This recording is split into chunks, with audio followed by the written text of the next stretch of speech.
Já vai começar. Bom dia a todos e a todas. É uma alegria imensa estarmos aqui começando mais uma reunião do COMPAS, Conselho Municipal de Cultura de Paz. Temos o conselho há 12 anos em Londrina e temos o Londrina Pazeando, o Movimento pela Paz e Não Violência, há 20 anos na cidade. Trabalhamos a educação para a paz, educação para a cultura de paz. E hoje aqui nós estamos com o Vinícius, eu vou apresentar ele aqui formalmente, né? Campus Alvorada, do Rio Grande do Sul, Núcleo de Cultura de Paz e Círculos Restaurativos.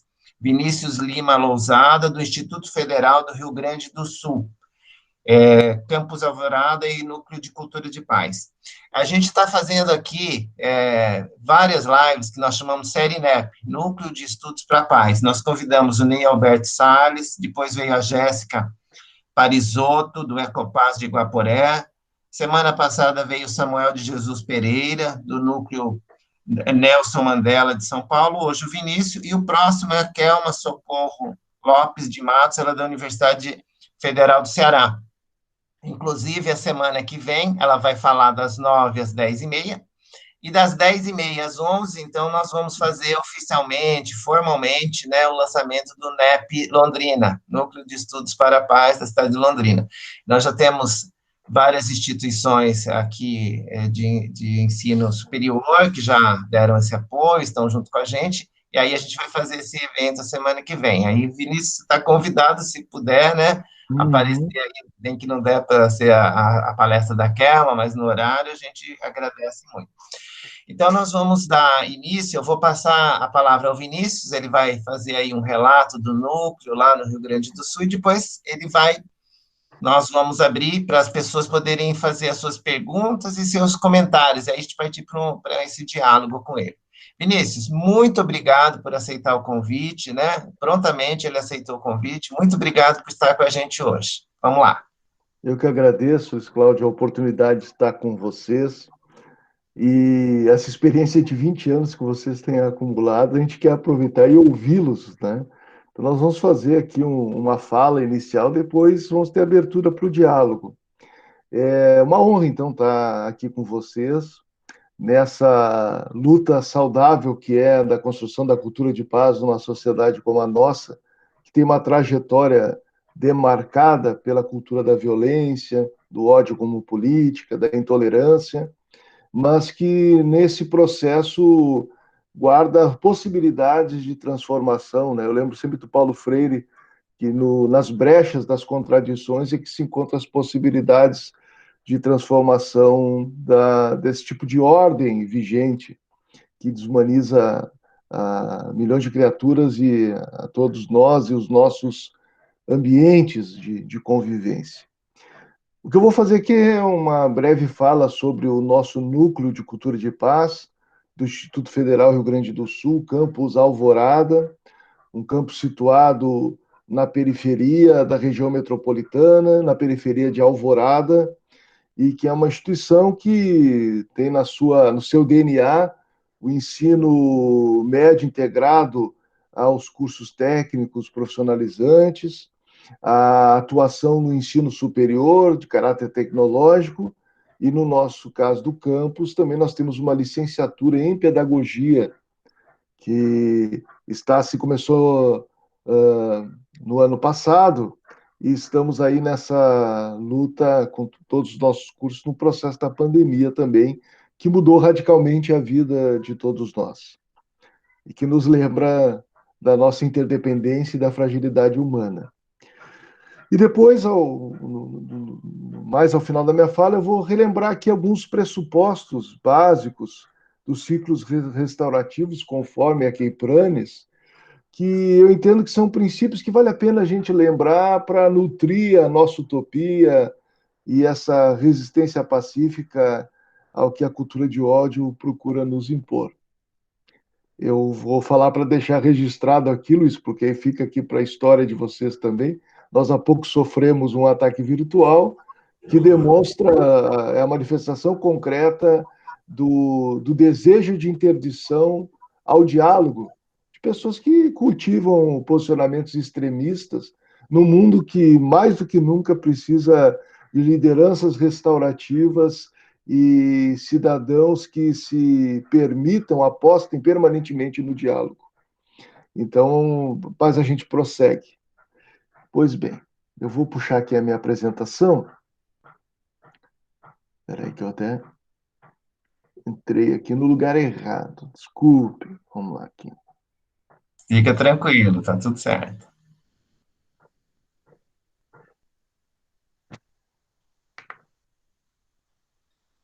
Então, nosso Núcleo de Cultura de Paz é um projeto de extensão. E como é que ele começa, né? Como é que nasce esse núcleo?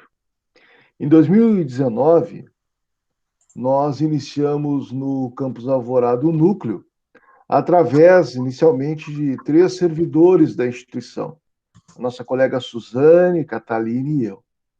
Nós havíamos passado, junto com outros colegas também, por uma capacitação de um programa do governo do estado, em parceria com a Ajures, aqui no Rio Grande do Sul, denominado Programa Escola Mais Paz. E aí tivemos uma formação, enquanto coletivo, de facilitadores de ciclos de construção de paz.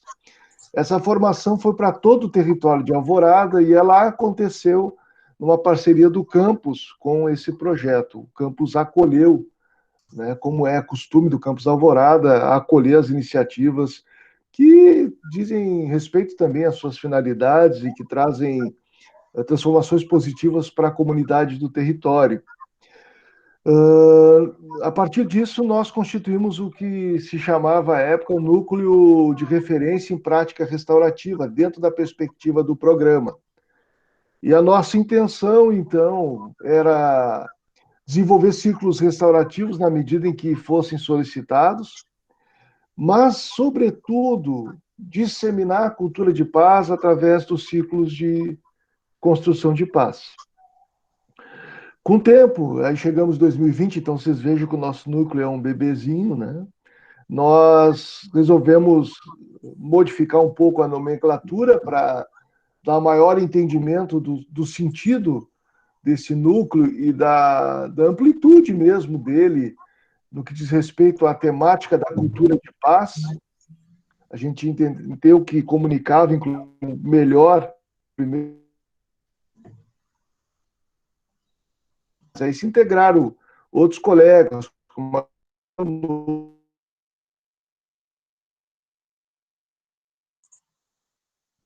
se manifesta. E nós temos, então, professores, técnicos, alunos que participam desse núcleo e que, naturalmente, pelos processos de pandemia, têm desenvolvido as atividades em caráter virtual, sejam círculos virtuais, que para nós é um desafio, ao mesmo tempo que pode ser visto como uma inovação, mas também com lives para procurar sensibilizar a temática da cultura de paz e buscar fazer com que se supere um pouco a visão de senso comum sobre o tema. Cultura de paz não é simplesmente vestir-se de branco, silenciar diante das injustiças, muito pelo contrário. Ela está conectada profundamente com a luta dos direitos humanos, com a da justiça social e com um compromisso permanente de resolução de conflitos através do diálogo, superando as injustiças que se estabelecem numa sociedade como a nossa, que tem muito que mudar em respeito ao ambiente, à natureza, às pessoas e aos grupos que historicamente são marginalizados. Quais são os objetivos desse núcleo enquanto projeto de extensão? Então, é a disseminação dos princípios da justiça restaurativa e da cultura de paz no território de Alvorada. Algo interessante das lives que a gente faz pela página do Núcleo Cultura de Paz do Instituto Federal Rio Grande do Sul, Campus Alvorada, convidamos os companheiros a curtirem a página no Facebook, acompanharem o nosso trabalho e participarem conosco. Ela tem permitido essa ação um diálogo com pessoas do Brasil todo, militantes da cultura de paz, como é o caso aqui com vocês, com o Ney, né, que a gente conheceu pelas vias virtuais, o próprio Samuel que esteve aqui falando com vocês, e outros companheiros assim de trabalho na temática da cultura de paz, que talvez se não fosse essa demanda pelo uso dos recursos virtuais, talvez a gente não se conhecesse, não tivesse estabelecido um primeiro diálogo. Então, acredito que, apesar de todo o custo emocional, social, toda a tragédia que é uma pandemia, nesse sentido, a distância e o isolamento permitiram a aproximação também daqueles que se voltam a esse tema e que fazem dele a própria filosofia de vida, um movimento de protagonismo político-social.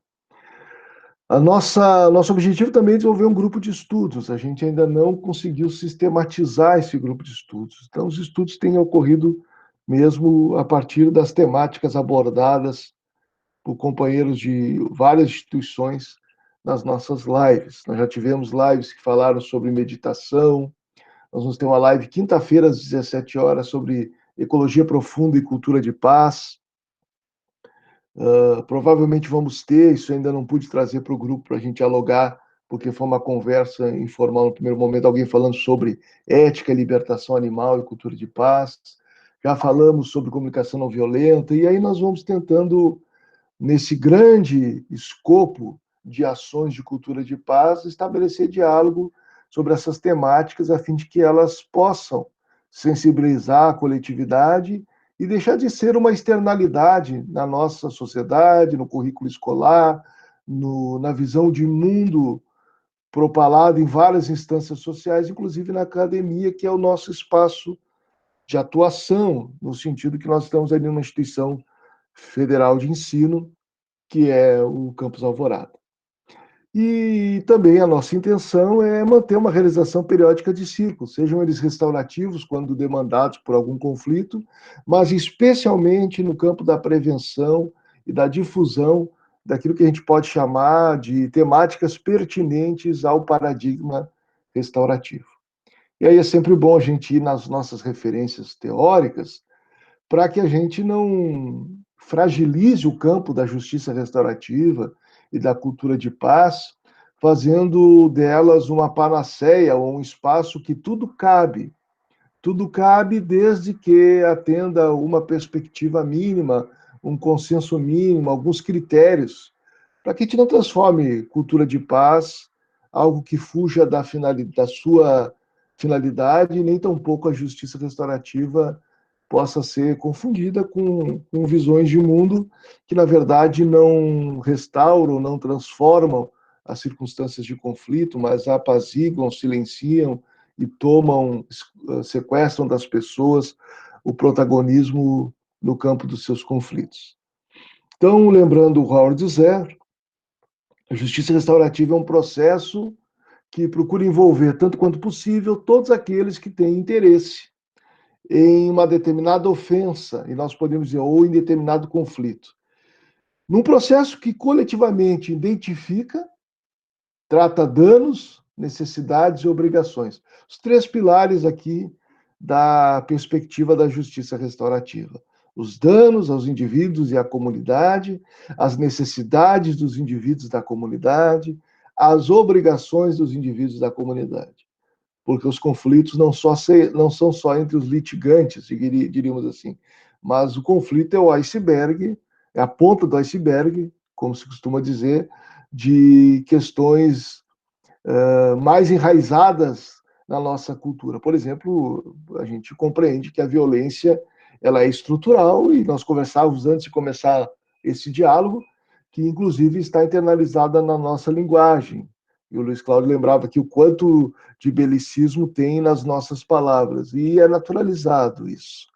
Da mesma forma, quando se faz críticas a uma perspectiva social que procura estabelecer um respeito ao sofrimento humano, superando bullying e práticas de discursos pejorativos, porque não são só discursos, são práticas sociais que legitimam outras formas de violência para além da simbólica ou da verbal, que também tem seu peso e tem a sua marca e possibilidade de desgraçar vidas.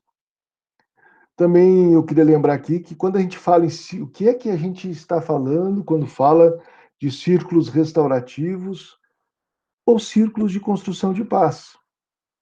Eu costumo utilizar mais a expressão círculos de construção de paz, porque nem sempre os círculos que nós desenvolvemos, e eles variam muito dentro das demandas e possibilidades, necessariamente são círculos restaurativos, que vão dar conta de danos, necessidades e obrigações que emergem em determinado conflito.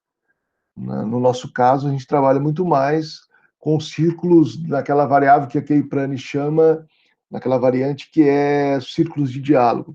Nós, no nosso caso do núcleo, utilizamos a ferramenta do círculo, seja em sala de aula, ou seja mesmo quando nos encontramos e nos reunimos, a gente procura fazer essa discussão, a apresentação da proposta da perspectiva restaurativa a partir de círculos de diálogo, aproveitando a sabedoria coletiva que jaz em um espaço circular, com pessoas com as suas trajetórias, suas histórias, seus enraizamentos, e a partir de uma percepção de que todos formamos o que o círculo pode se tornar, pode ser de criativo e transformador nas nossas vidas.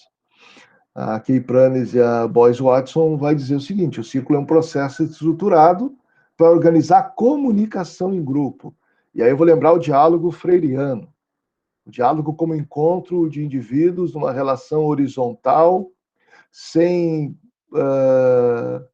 desejo ou atitude ou condição concreta de dominação e opressão, mas de encontro autêntico entre sujeitos históricos vocacionados ontologicamente a ser mais, como diria o Paulo Freire. E o círculo também estabelece a construção de relacionamentos, ele pode produzir tomada de decisões e também resoluções de conflitos de forma eficiente, o que sobejamente tem sido demonstrado nesse movimento da justiça restaurativa mundo afora, com as possibilidades de transformação de conflitos, transformação positiva de conflitos, onde ela tem se apresentado na ação de homens e mulheres dedicados a essa bandeira. Lembrar também que o círculo é um processo que cria um espaço à parte dos nossos modos de estarmos juntos. Naturalmente, desculpem, culturalmente, nós estabelecemos formas de nos relacionarmos. E formas violentas também, como a própria nossa linguagem traduz, e formas de relacionamento pouco autênticos, sem conexão humana. Aqui a gente pode brincar e lembrar como é que é a conversa no elevador, quando se alguém reside em prédio, está descendo o elevador, quanta conversa é pouco de encontro a outro ser humano, né? São conversas, às vezes, para passar o tempo. Há pouca conexão, há pouca interação, pouco interesse. Não raro a gente, inclusive, tolhe a nossa capacidade natural de fornecer e a nossa necessidade também de vivenciar a experiência da empatia, do diálogo e da conexão. Quantas vezes nós andarilhamos no cotidiano enlouquecedor, que inclusive a compaixão, que é na nossa perspectiva, na minha, uma vocação natural do ser humano, ela acaba sendo negligenciada pelo exercício da indiferença por variados motivos. E é bom lembrar também que o círculo incorpora e nutre uma filosofia de relacionamento e de interconexão que tem um potencial nos guiar em circunstâncias dentro e fora do círculo. Minha primeira formação em facilitador de círculos de construção de paz, que foi na Júris, antes dessa que fizemos no nosso campus, eu lembro que no fechamento da formação, a gente acabava construindo assim uma perspectiva, um desejo. E o meu desejo era, na época, construir em mim mesmo uma prática social circular e um coração restaurativo. Era um pouco de uma visão que eu admito, até romântica, mas de uma intencionalidade, porque os círculos de construção de paz e a justiça restaurativa não são uma formação da qual recebemos o certificado, mas é um convite a uma outra filosofia de vida que nos conecta a uma sabedoria ancestral, e eu arriscaria dizer, a partir de uma certa espiritualidade, algo que já é inerente à nossa própria espécie e que a nossa cultura, no individualismo da modernidade, tem se esforçado, sobretudo numa sociedade classista como a nossa, em ignorar, porque a vivência disso seria a, a transformação radical das estruturas sociais e das instituições que nós construímos e, naturalmente, a mudança de nós mesmos. Numa cultura circular e restaurativa, não há espaço para privilégios, relações de dominação e opressão. E, portanto, não faz sentido para algumas mentes que andam por aí estabelecendo para si e para os outros a dinâmica de competição e dominação. E aí eu já me lanço aqui para a gente refletir. Aqui não são dogmas, não estão princípios fechados, inclusive quando a gente olha na bibliografia, que é esse livro Círculos em Movimento, construindo uma comunidade escolar restaurativa da Gay Pranes, nós vamos ver, aqui eu não coloquei assim, todos os pressupostos com reticências, cuja intencionalidade da autora e dessa professora que nós admiramos muito, militante, sábia da justiça restaurativa e dos círculos, é que são pressupostos em aberto, porque, de fato, os círculos de construção de paz ou a justiça restaurativa são processos que demandam a sua reinvenção nos contextos em que nos encontramos. Então, eu espero que a gente vá identificando, por exemplo, núcleos de justiça restaurativa popular, núcleos do espaço acadêmico, nas organizações religiosas, nos diversos movimentos, na esfera do serviço público, por que não no setor privado, cada qual reinventando as práticas de conexão humana e de atendimento a danos, necessidades e obrigações em conflitos, para humanizar mesmo esse humano que tem se perdido no modelo de sociedade que tem vigorado. E que se internaliza de tal sorte que me faz lembrar um especialista do campo da psicologia do passado, que é atual, Rollo May, quando na sua obra O Homem em Busca de Si Mesmo vai apontar uma crise lá nos anos 20 do século passado, uma crise que a nossa civilização passava e passa de desidentificação consigo mesmo, do sujeito aprisionado a um modelo de ser e estar no mundo, de uma cultura de consumo que nos aparta da natureza e nos aparta da nossa própria natureza primordial.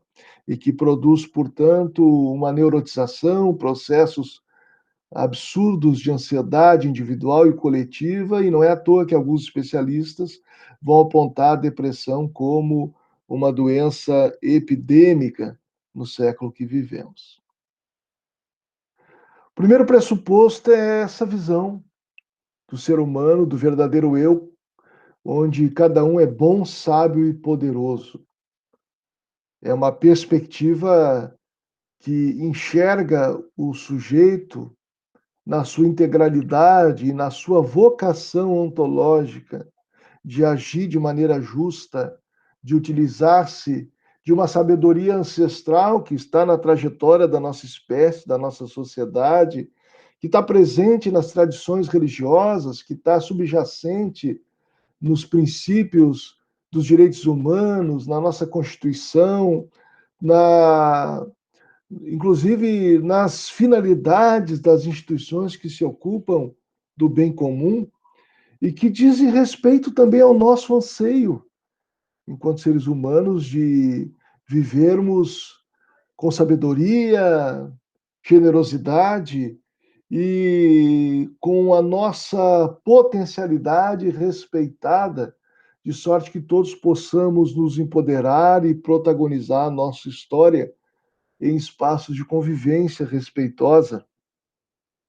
E aí a gente vai lembrar o Gandhi, né, de respeitosa com todas as espécies. Aqui é uma provocação inicial, né? O mundo está profundamente conectado. É a ideia da interdependência. A pandemia causada pelo Covid-19, ela nos lembra dessa interdependência de maneira trágica.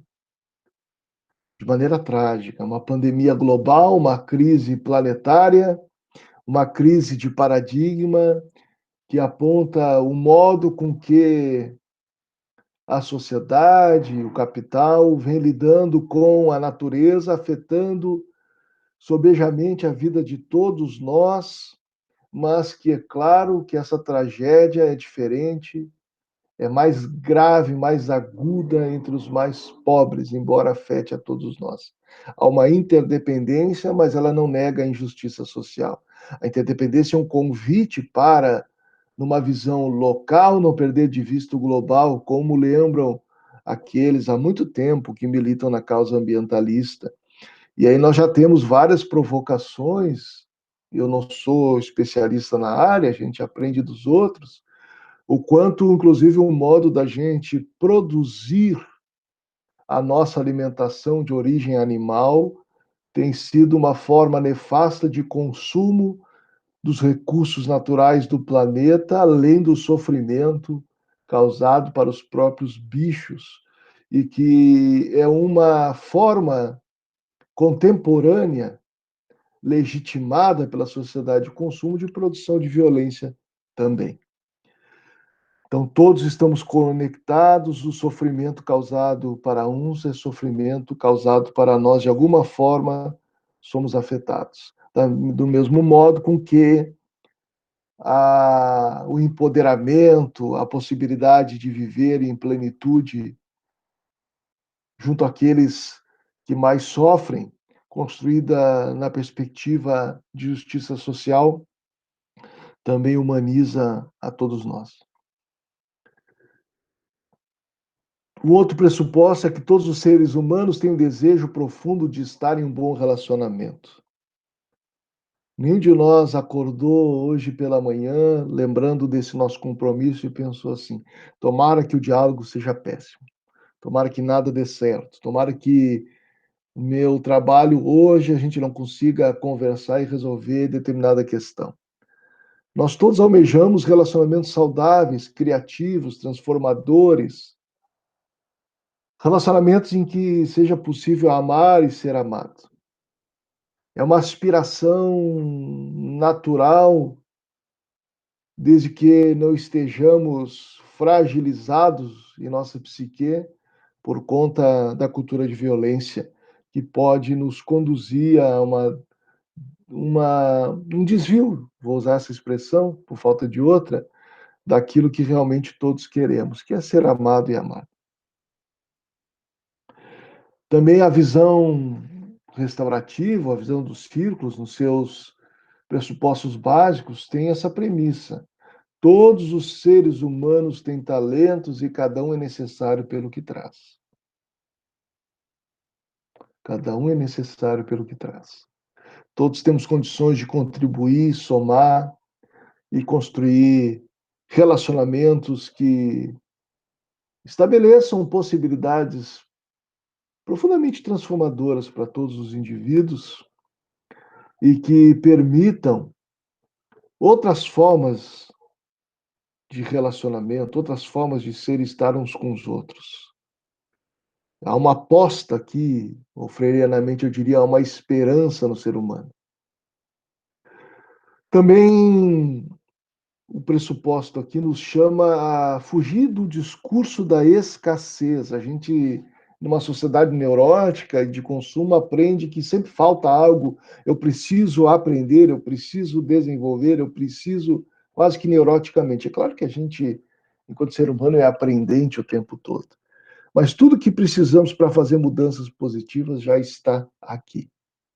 Há uma fala corriqueira em vários eventos ou formações de justiça restaurativa que remete à tradição indígena, eu não sei especificamente qual, não me lembro se houve a referência, que diz assim: nós somos aqueles pelos quais estávamos esperando.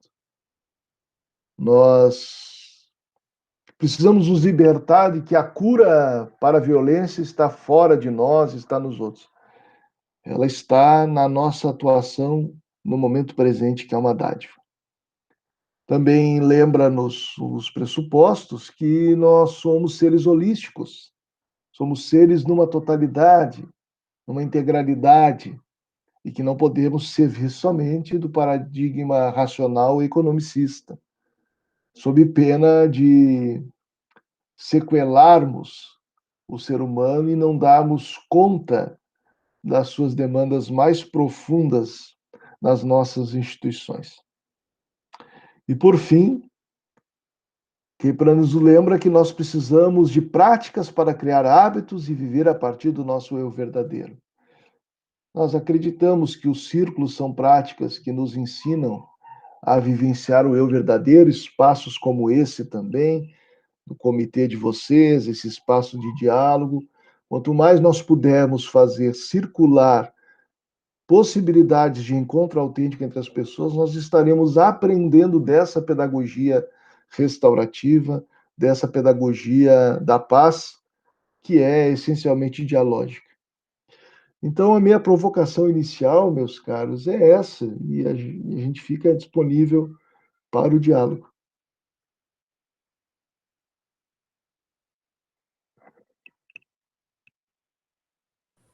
Muito bom, concordo Ok, plenamente.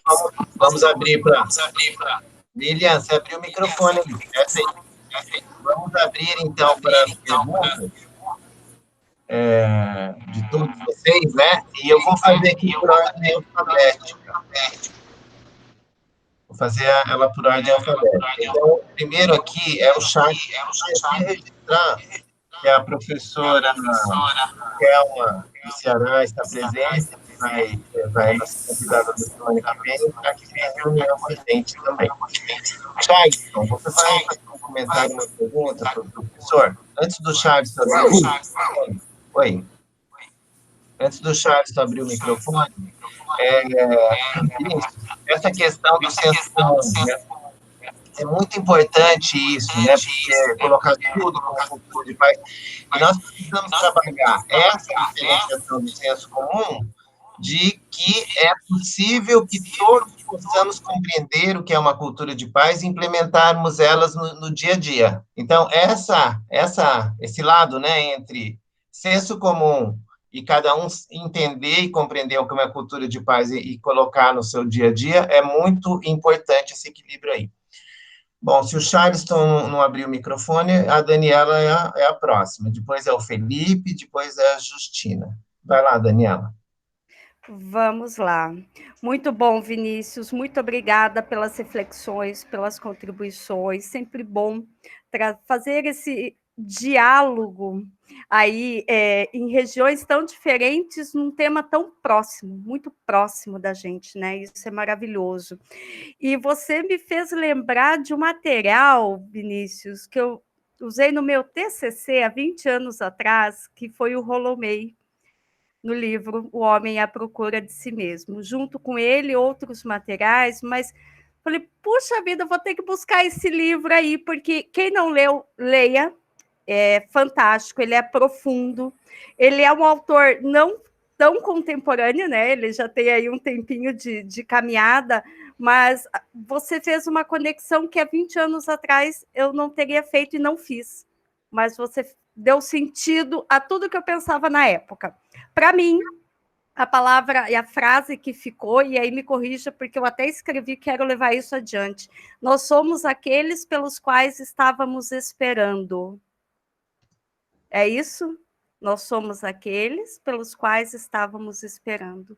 Então, não é para amanhã, é para hoje, é para agora, é para já. Muito bem, muito obrigada. Gratidão aí por compartilhar conosco todo o seu conhecimento, você e a sua equipe. Obrigado, Daniela, da Unicesumar. Vamos convidar o Felipe Mascarenhas, se ele quiser fazer um comentário ou uma pergunta para o Vinícius. Felipe. Bom dia. Bom dia, Felipe. Bom dia mais uma vez. Eu só gostaria de agradecer, acompanhei aqui, estava ouvindo, e é sempre muito bom poder, além de conhecer outros amigos e amigas que estudam essa temática, poder também, o Vinícius é um grande amigo, então poder participar aqui foi uma alegria. Dentro dessa perspectiva que a professora acabou de comentar também, eu me recordei de um filme. Eu adoro fazer essas comparações com filmes. O filme Interestelar, ele apresenta como o tempo inteiro, como possível salvação, seres mais evoluídos que estariam auxiliando a humanidade. No final, vou dar o spoiler do filme, ele chega à conclusão de que eram os próprios seres humanos, num outro estágio evolutivo, auxiliando. Eu acho que vai um pouco ao encontro dessa ideia, que nós somos aqueles que estávamos... por quem estávamos esperando. Então, do nosso próprio desenvolvimento, intelecto, moral, acredito que nós vamos conseguindo nos organizar e construir esse mundo que nós tanto almejamos. Um abraço a todos. Obrigado, Felipe. Viu, gente? Enquanto eu vou passando aqui para fazer a pergunta, a gente gostaria que no chat você colocasse, né, as pessoas, o seu nome e a cidade que você é, e se você quiser pôr um contato, WhatsApp, e-mail, depois eu vou deixar tudo isso registrado no YouTube. A gente vai publicar no YouTube, nós estamos gravando, aí fica lá os contatos das pessoas. Bem, eu vou passar aqui para Juliana, né? Tem a Joana, mas ela entrou agora, né? Pelo menos acho que é isso. A Juliana também entrou agora. Justina, depois as duas podem falar também. Justina, você quer fazer uma pergunta, um comentário? Depois é a Kelma. Então, se a Justina não... Justina... estou sem microfone. Obrigada. Kelma, você quer fazer uma pergunta, um comentário? Kelma. Você quer, Kelma? Bom, se vocês não vão abrindo o microfone, eu vou passando ali. Kelma vai falar. Bom dia a todos e a todos. É um prazer grande, não é, participar desse encontro. E eu gostei muito, né, do que eu vi, de como a gente pode trocar ideias e experiências no sentido da construção de uma cultura de paz. E é muito bom saber da gente ir formando essa rede e se achar mais em tribo, porque às vezes a gente vai fazendo experiências e vivências e grupos de estudos em determinados locais, mas não tinha essa perspectiva tão grande de trocas, não é? Inclusive, parabéns para vocês e outros grupos que estão possibilitando isso. E isso é fantástico, assim, a gente saber, puxa vida, quanta coisa está sendo feita em que a gente também já vem trabalhando há muito tempo, né, e com outras formas, mas com o intuito comum, que é a construção de uma cultura de paz. Então, nós já estávamos realizando isso, né, estamos realizando isso, através das nossas falas, das nossas vivências, das nossas ações. Então, agradecer pelo evento de hoje, e convidar a todas e a todos para na próxima quarta-feira estarmos juntos e juntas novamente, para a gente dialogar um pouco sobre cultura de paz e espiritualidade, nas experiências que eu trabalho na UFC, Universidade Federal do Ceará. Gratidão pelo convite, gratidão por estar aqui. Obrigado, professora Kelma. Obrigado por ter vindo hoje também. E a semana que vem te aguardamos aqui. A Leozita e depois a Lília. Uma pergunta ou um comentário? Que bom que temos pessoas assim, não é? Como disse a nossa anterior, que não estamos sozinhos. Parabéns pelo trabalho. E me lembrou uma coisa do índio, que uma pessoa uma vez disse que o índio não tem ambição, que ele precisava ter ambição. Eu falei, mas para que você quer que ele tenha ambição? Ele não é feliz assim? Por que nós não pegamos o exemplo deles? Eu acho que é o contrário. Não precisa muita coisa para ser feliz, porque cada vez que queremos mais, talvez a gente esteja prejudicando o outro. Então, parabéns, muito obrigada e vamos em frente. Obrigado, Leozita. É a Lilian e depois é a Cidinha. Primeiro, eu queria agradecer o Vinícius aí, foi muito boa a apresentação dele. Eu concordo plenamente com a Leozita, com ele aqui, que a gente tem que ver os exemplos dos índios, porque eles viviam em paz, até a gente lá perturbar a vida deles. Hoje em dia eles têm depressão, se embriagam, têm problema de droga, de suicídio. Por quê? Porque estão influenciados pelo lado ruim do ser humano branco, né? E existe o lado bom, que é o que a gente tem que ver sempre. E, embora eu tenha comentado o lado ruim aqui, eu sempre vejo o lado bom.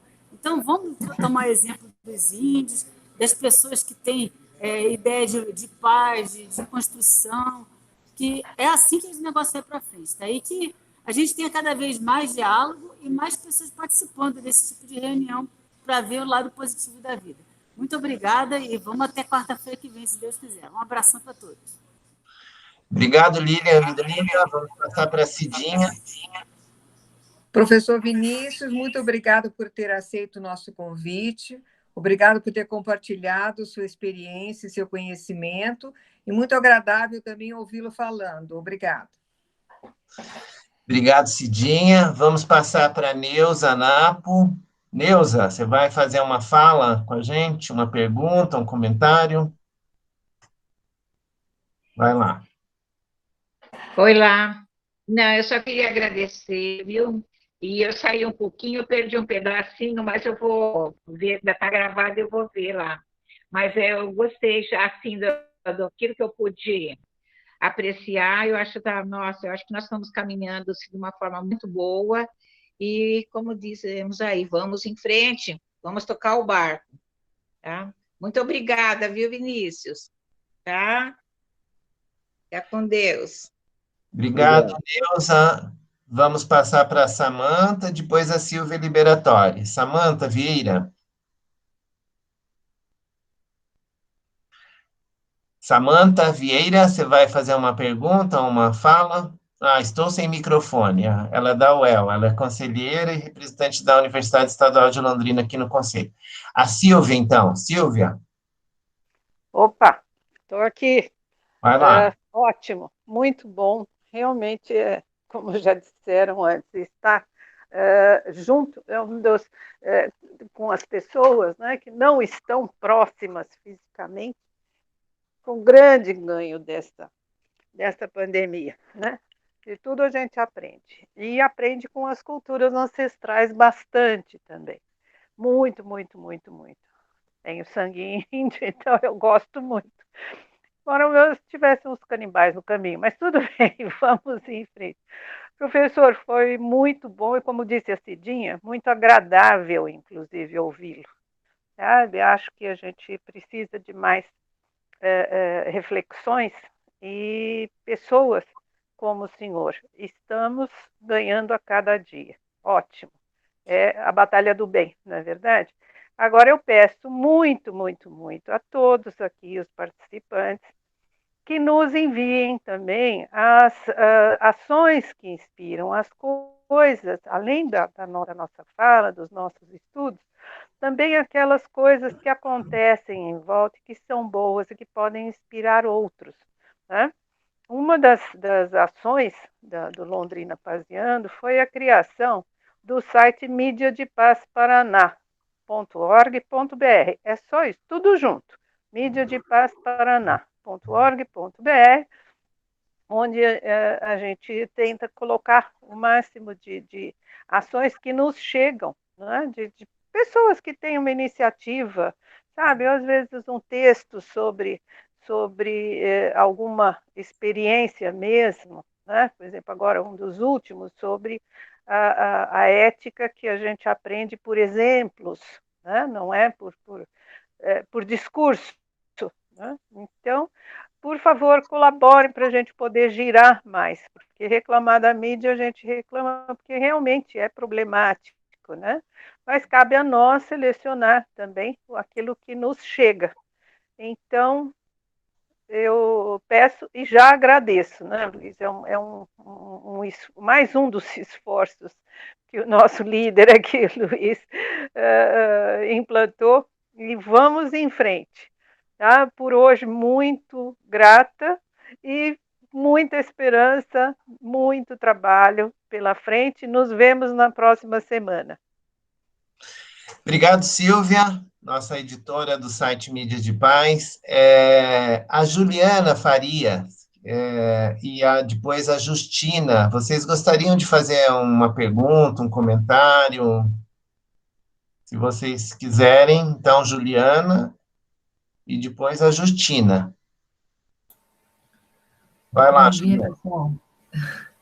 Não, só gostaria de agradecer aqui a possibilidade. Eu sou amiga do Vinícius, a gente faz trabalho voluntário juntos, e apesar de chegar atrasada hoje aqui no trabalho, na conversa, eu estou bem contente com, né, essa possibilidade. Obrigada, eu sou aqui de Pelotas, sou aluna da pós-graduação em educação aqui da UFPEL, e nós teremos aqui num evento no CIEP aqui de Pelotas, também da UFPEL, nós teremos uma oficina de círculos de paz. Então, fica a minha contribuição. Obrigada. Obrigado, Juliana. Nós que agradecemos você ter vindo aqui participar com a gente. E a Justina? Justina Best, você quer fazer uma pergunta, um comentário sobre a fala do Vinícius, Justina? Bom, é sempre maravilhoso ouvir o Vinícius. Tá? Você está cheio de amigas, né, sua aqui, Vinícius? Ela é sua amiga também aqui. Está sem microfone, ela. Viu, Justina? Que o seu nome, a gente tem alguns personagens da ONG Paziano, que desenho, né? Nós fizemos desenhos e criamos alguns personagens. Um dos nossos personagens chama Justina. É o seu nome. Bem, Vinícius, então agora, se você puder responder as perguntas, né, do pessoal, e depois aí vocês podem também fazerem outras perguntas daqui a pouco. Vamos lá. Então, vou fazer um giro, né? Luiz, quando tu lembras da questão que a gente abordou, do equilíbrio da cultura de paz e senso comum, acho que algo que merece, assim, a nossa reflexão é como a gente pode popularizar a cultura de paz a partir dos saberes populares, em diálogo com os saberes populares, abrindo mão de uma perspectiva histórica, inclusive nos projetos de extensão da academia, que o Paulo Freire já fazia uma bela crítica no livro Extensão ou Comunicação, e aí eu vou brincar aqui com a Daniela, autores como Rolando e Paulo Freire, seus livros não ficam ultrapassados, eles são clássicos. E o Paulo Freire falava disso, essa visão iluminista que se fazia na extensão rural, é o estudo de caso que ele faz, mas isso se aplica a várias possibilidades de extensão, que há uma tradição de que a gente constrói para os outros. E aí nos cabe, acho que é um passo importante para a gente que está enraizado nas periferias, e aí eu me inscrevo como alguém que precisa atender essa demanda também, estabelecer conexão, diálogo com os grupos que estão atuando no território e pensar práticas restaurativas de caráter popular. E isso pressupõe escuta, método, né, de construção coletiva e superação de um discurso que às vezes nos afasta do povo. E aí a gente tem que fazer essa autocrítica.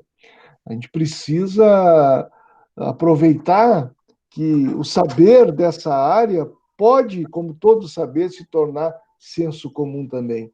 Isso me faz lembrar o Boaventura de Souza Santos, naquele livro Um Discurso sobre as Ciências, ele fala disso, todo saber científico tende a se tornar saber de senso comum. A crise que vivemos com a pandemia tem acordado muita gente para questões de política, cidadania e ciência, e que não estava no café da manhã das pessoas, ainda que venha de maneira atravessada pelos grupos de WhatsApp, ainda que majoritariamente a informação que chegue é informação descomprometida com a verdade ou descomprometida com o que é ciência, a gente pelo menos vai encontrando também outros caminhos midiáticos para poder esclarecer e pontuar esses temas. Mas nós precisamos fazer esse corpo a corpo. A pandemia nos limitou nesse sentido. Né? No nosso caso, a gente queria desenvolver círculos na cidade de Alvorada em vários espaços públicos, inclusive em praça pública, em espaços assim que tem feiras, coisa e tal. Mas a gente não desiste, vamos pouco a pouco tentando achar os caminhos possíveis. Mas acredito que a gente possa, daqui a uns anos, começar a falar, porque já existe práticas de justiça restaurativa comunitária, né? Já existe, já está em várias experiências.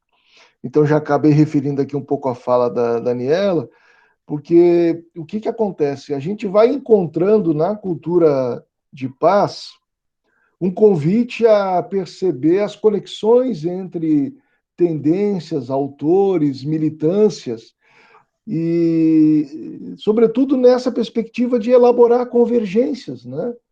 A gente supera aquela ideia de uma pedagogia do conflito, de simplesmente se deter em contradições, que é um prisma epistemológico, mas ele não é o único. A gente pode buscar também as convergências. Isso tem sido muito importante nos movimentos de diálogo interreligioso, por exemplo. E a gente sabe que, historicamente, as religiões estão envolvidas em conflitos que se estabelecem do ponto de vista político, étnico e produzindo beligerância e morte. Tanto é que no discurso necropolítico que está presente no nosso país nesse momento, é um discurso que também se utiliza ao seu bel prazer de conceitos da religião num viés fundamentalista e que naturalmente não representa as comunidades evangélicas as mais variadas. Representa um grupo com um projeto político que necessariamente não é um projeto de espiritualidade, para resgatar aqui a Kelma, quando vai falar de cultura de paz e espiritualidade, profundamente necessária a temática, para a gente poder pluralizar uma visão de espiritualidade, poder construir o diálogo, o respeito, que eu considero que vai mais do que a tolerância, é o respeito, a possibilidade de estar com, de conviver, né, as perspectivas as mais variadas. A gente vive e tem registros disso, da intolerância religiosa orientada por esse discurso violento que está em vigor, como esse discurso antidiálogo que tentou se colocar no início da nossa atividade. O Felipe traz aqui algo muito caro à educação, o cinema. A gente tem que usar esses recursos, sim, para tematizar a cultura de paz, para não parecer prescritivo, doutrinário e ingênuo, né? E aí a cinematografia e outras possibilidades, e aí eu queria lembrar hoje o quanto nós temos os podcasts, o quanto o podcast pode disseminar cultura de paz pelas redes como WhatsApp, Telegram, né? E aí os próprios canais como Spotify, a Shore, enfim. E por fim, a Leozita lembrou da questão da ambição.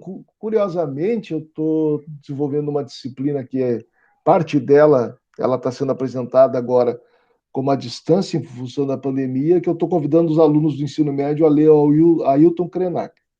E o Krenak nos lembra disso nas suas últimas obras, o quanto nós somos herdeiros de uma cultura da ganância, da ambição e do consumo sem limites, e o quanto isso está no cerne desta pandemia e da crise que ela produz e que é produtora dela.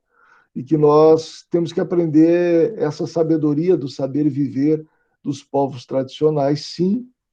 E não se trata de uma negação da tecnologia, dos avanços da nossa cultura. Se trata de ouvirmos das culturas tradicionais, me parece, e colocarmos em xeque algumas questões que têm produzido muito mais infelicidade do que plenitude. Como, por exemplo, as formas de trabalho contemporâneo, de degradação do humano. Mas, enfim, é isso. Vai longe, né? Viu, Vinícius? Um outro aspecto que você falou, da questão do se alimentar, né, com a carne, como tudo isso é muito insustentável, né? Tem gente que fala assim, mas Agora, isso também, né? Tudo vocês...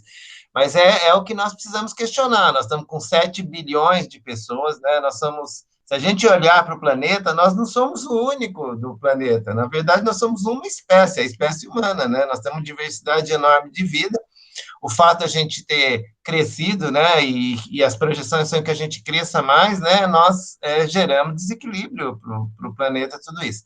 E ontem eu estava ouvindo que um assunto que é extremamente atual, relacionado com essa questão da pandemia, é aqueles animais que fazem casaco de pele, a chinchila, né, parece. Acho que Na Dinamarca são os visons, mas aqui no sul, por exemplo, é a chinchila. Chinchila. Então, eles detectaram em mais de um país nessas criações, transmissão do coronavírus. E aí ele estava explicando lá, o especialista, né? Você tem um volume enorme de animais, então você propicia, né, a esse tipo de transmissão. Quer dizer, não é que a corona está transmitindo para os animais, mas eles detectaram nessas criações. Então, a primeira coisa, assim, para que usar né, casaco de pele de animal, né? Quando a gente estava nas cavernas ainda ia, mas agora já é uma questão a se pensar, né, de mudança. Então, eu entendo que a cultura de paz também tem essa relação com a nossa própria sobrevivência. Não é uma questão só, né, de a gente precisa mudar para todo mundo ser mais bacana. Isso sim, relações mais amistosas, né, mais harmoniosas, tudo isso. Mas também uma questão de sobrevivência da espécie humana, né? Da nossa espécie humana no planeta. Então, eu queria deixar esse comentário aqui, se você quiser também falar sobre isso um pouco mais, ou se outras pessoas, a Daniela, se alguém quiser também fazer uma pergunta. Eu até quero fazer uma provocação para o Felipe, não sei se ele pode falar, porque eu acho que ele está no trabalho também, mas eu queria aproveitar, eu acho que aqui, Felipe, cabe alguma conexão entre até o veganismo e a cultura de paz, né? Não sei se tu não quer, e o ambientalismo, não sei se tu não quer falar nada, que é o campo dos teus estudos aí, né? Oi. Não, com certeza, sim. Tanto do ponto de vista ambiental, hoje se tem, por exemplo, relatórios das Nações Unidas que orientam, né, que recomendam uma mudança na dieta para redução dos impactos ambientais, até em função do grande impacto ambiental que traz esse modo de produção e de consumo que a gente estabeleceu. E tem, claro, a questão ética em relação à forma como os animais são tratados, né? A gente tem aí grandes autores que têm tratado desse assunto. Eu acabei de ler uma obra nessa semana, que é uma obra que ela é de 2 teólogos aqui da PUC, né, do Rio Grande do Sul, e eles fazem uma retrospectiva de diversos autores filosóficos enfim, ao longo da história, desde Kant até o Peter Singer, na atualidade, falando sobre ética animal. E eles fazem uma provocação indo além, né? Além do Peter Singer, que ele traz uma questão de utilitarismo, né? Que ele entende que, havendo o bem-estar do animal, se poderia utilizá-los. E aí o que os autores propõem é que se vá além. Claro, eles trazem também uma perspectiva do campo da espiritualidade, pensando nesse aspecto também. Agora, é muito interessante pensar, por exemplo, como os trabalhadores que acabam tendo seu trabalho nessa atividade, como fica a qualidade, a saúde, a qualidade de vida, a saúde, mesmo mental, dessas pessoas. A gente tem, por exemplo, algumas pesquisas, tem uma entrevista muito interessante com um trabalhador, feita pela BBC, que aponta o grau de depressão, de alto índices de suicídio entre os trabalhadores que trabalham, por exemplo, num abatedor, porque precisam lidar com uma situação de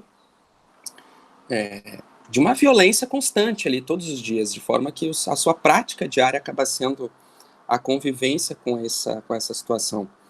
Então, são aspectos para nós pensarmos, assim, também, né, para a gente trazer a discussão, além de todo o impacto ambiental, do desequilíbrio da natureza, as questões, assim, em relação também de cuidado com a humanidade. Porque se a gente precisa pensar no aspecto econômico, é preciso pensar também nesse aspecto de cuidado emocional, de cuidado com as pessoas também, né, para além desses aspectos da natureza em si, né? Então, acho que é um diálogo bem possível, assim, aliás, além de bem possível, bem importante de ser feito. Eu diria urgente, inclusive, de nós refletirmos o quanto essa cultura de paz, ela precisa ser estendida para a nossa alimentação também, para o nosso impacto, o que nós consumimos. E aí vai para diversos aspectos, para além da alimentação, para o vestuário, como o que eu consumo, ele impacta, ele tem impactos violentos na sociedade. Então, são discussões interessantes também de se fazer, né? Sim, sim, é isso mesmo. Agora, a grande questão, voltando aqui, a grande questão, Cília, você abriu o microfone aí. Eu quero falar. Microfonia. Viu? Mas a grande questão é de como fazermos, né, também, tudo isso que nós estamos falando aqui, de fazermos os debates. Porque hoje nós até fizemos uma live sobre o negacionismo, né, pandemia, negacionismo. Hoje nós estamos num momento de um diálogo midiático, né? Então, ao mesmo tempo que isso aqui, o Google Meet, tudo isso nos possibilita diálogos, ao mesmo tempo a gente cria, né, uma luta de narrativas. Então, tudo é uma luta de narrativas, né? As pessoas, assim, colocam tudo numa narrativa. Vou tomar a vacina ou não vou tomar a vacina? Eu tenho direito de não tomar a vacina, mas isso não é só conversado, né? A gente até tem que conversar. Se você não quer tomar, vamos conversar, né? Fazer a imunidade da sociedade como um todo, a ciência, mas tem... Então, vamos conversar, mas não, vira uma grande debate de narrativa, né? De lados, e as pessoas se colocam aqui, vão lá e elencam X argumentos, uns colocam os argumentos do lado do outro, e aí cria esse debate de narrativas. Normalmente, como você já comentou, né, Vinícius, como a religião, a espiritualidade também gera debates políticos, né, e utilização de religiões para conseguir as coisas, nesses assuntos atuais também, nós, então, estamos vivendo essa época do debate de narrativas, né, e de que grupos e pessoas se utilizam disso para fazer os seus planos todos. Então, como discutir as coisas, né, nosso amigo aqui, o Felipe, está colocando, como discutir essa questão dos alimentos, como discutir todas as questões dentro de uma perspectiva de cultura de paz. Essa é a minha provocação aí para o Vinícius. Eu acho muito oportuno, porque justamente só é possível pelo compromisso permanente com o diálogo. E aí, diálogo não é competição de narrativas, é construção de uma escuta a respeito do argumento do outro, dos fatos, daquilo que está sendo apresentado. E ainda que eu discorde radicalmente de uma perspectiva, eu exercite a possibilidade de escutá-la, que não é escutar pensando, e aí vamos falar de dois indivíduos, para usar um exemplo, pensando naquilo que eu vou contrapor, mas é procurar perceber a justeza, a clareza dos argumentos que me chegam e dos saberes que são apresentados, é abrir mão dessa ânsia de ter razão. Agora, para isso, tem que se abrir mão dos interesses pessoais que dizem respeito a uma cultura de privilégios. Essas narrativas que uma grande massa adere de maneira irracional, num fanatismo, através dos seus ídolos e mitos, na verdade, atende a interesses escusos de minorias. Né? De minorias no sentido não das minorias, de grupos minoritários, de grupos que detêm a riqueza. Só para lembrar aqui, um texto do Leonardo Boff, ele dá um exemplo aqui no início desse livro sobre o Covid-19, a Mãe Terra contra-ataca a humanidade, advertências da pandemia. Só uma frase. Ele lembra assim: para ilustrar a situação dramática na qual se encontra a humanidade, basta conhecer o relatório de junho de 2020 do grande banco suíço Credit Suisse. 1%, vou repetir, 1% dos mais ricos possui 45% de toda a riqueza pessoal global. Enfatizo, pessoal.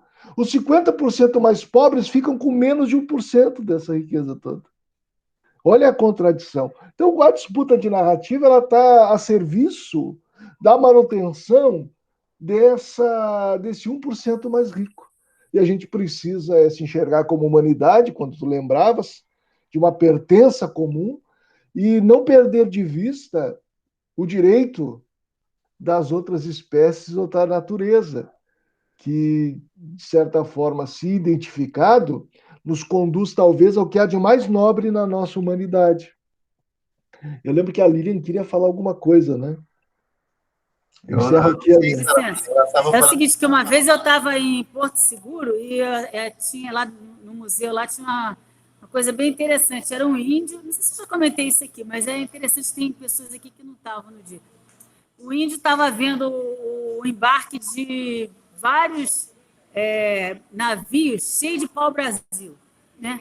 Aí ele chegou para o capitão lá dos navios e perguntou: para que é esse monte de pau-brasil que vocês estão embarcando? Ele falou: esse aqui é para o rei de Portugal. Mas o rei de Portugal, ele é imortal, ele vai usar isso aí como? Entendeu? O índio nem entende esse absurdo de consumismo que tem na nossa sociedade. Por isso que eles ficam perdidos quando eles querem se introduzir na nossa vida aqui, entendeu? Eu acho que uma vez, 3 meses atrás, eu estava conversando com uma conhecida lá no Rio, ela viu um índio lá e falou: por que esses índios pegam e não vivem logo igual a gente aqui na sociedade? Eu cheguei para ela e falei: não, nós é que devíamos viver como eles, que eles eram muito mais felizes quando não estavam contaminados pela gente. Né? Então, eu tenho um sangue de índio, que a minha bisavó era índia.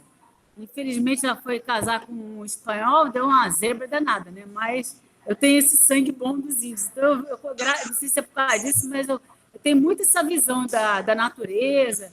Tanto é que eu produzo orgânico lá no meu sítio, e agora nós estamos até implantando uma agrofloresta, que é um passo a mais acima do orgânico, né? Do meu ponto de vista. E quem quiser parar de comer carne, só uma dica, é só assistir aquele vídeo que tem no YouTube, A Carne é Fraca. Todo mundo que tiver um pouquinho de coração vai parar de comer carne. Muito obrigada aí. Parabéns, Vinícius. Valeu, Lília. Bem, Vinícius, já são 10h27. Se você puder fazer um último fecho aí, né? E um encerramento, a gente agradece muito você ter vindo, participado, estado junto com a gente nesse momento de discussão aí. Luiz, para mim é uma grande alegria ter estado aqui com vocês, ouvindo-os e dialogando sobre um tema que, da mesma forma, tem tomado conta da vida da gente e tem dado um sentido diferente à minha própria existência e à convivência com meus pares, desde da relação que eu tenho com meus filhos, esposa e amigos e companheiros de trabalho. Acredito que nos cabe respeitar as perspectivas que não negam a vida, mas jamais deixar de problematizar aquilo que enfrentar pelo diálogo, aquilo que venha produzir sofrimento, e jamais admitir a naturalização da violência. Nós somos, pelas circunstâncias adversas que vivemos, eu me sinto assim um pouco convocado mesmo, para que a gente possa pautar sempre que possível a cultura de paz, mas numa perspectiva que não pode ser, e aí é o grande desafio, só do discurso pessoal ou de grupos, né? Mas uma construção de vivências transformadoras. E sem abrir mão do diálogo, do discurso, da fala, né? Do direito, diria o Hernani Fiore, lá na Pedagogia do Oprimido, iniciando a obra do Paulo Freire, do direito de dizer a própria palavra. Aqueles que abraçam a cultura de paz como projeto político, como projeto de sociedade, não pode abrir mão do direito de dizer a sua palavra, de forma que a paz e a justiça sejam elementos orientadores da nossa vida social, da política e daquilo que nós queremos para gerações futuras. E cabe um diálogo profundo entre essa perspectiva, como também com a visão ambientalista, do meu ponto de vista, porque a emergência climática, a emergência, a gente pode dizer assim, a urgência da vida no nosso planeta nos pede maior atenção para a construção de novos paradigmas da nossa estada por esse pálido ponto azul, como um dia já referiram aqueles que falavam da Terra vendo-a de fora, os astronautas, né? Eu agradeço profundamente a oportunidade, me sinto muito honrado e espero que possamos aí nos encontrar em outros momentos. Um abraço. Então, obrigado, Vinícius, mais uma vez, né? Eu vou agora fazer o desligamento da gravação, só que eu gostaria de pedir a todos que abrissem, quem puder, né, abrisse o vídeo aí, quem tiver com o microfone, para falar o tchau aí final da nossa gravação. E o YouTube, quando eu ponho lá, conforme a pessoa fala assim, tchau, aí ele puxa o rosto das pessoas. Então, no final, vai aparecendo o rostinho e a fala de todo mundo. Então, se vocês puderem abrir o microfone, e aí eu vou desligar, vou falar, desliguei a gravação, mas não precisa sair, tá? Vocês podem ficar e depois sair. E também peço para os conselheiros não saírem, que a gente vai fazer a reunião logo após aí, tá bom? Nós temos pauta aí para essa semana urgente. Então, vamos abrir o microfone, gente. Daniela, Felipe, Juliana, Cidinha, Neuza. Vamos lá? Aí vocês abrem o microfone. Oi, tchau. Tchau. Tchau, pessoal. Tchau, pessoal. Tchau. Até a semana. Nos vemos. Tchau. Tchau, tchau. Tchau. Tchau. Tchau, pessoal, hein? Tchau, tchau. Adorei. Ah, a Tudo Lívia bom. saiu e voltou. Tchau. Saiu.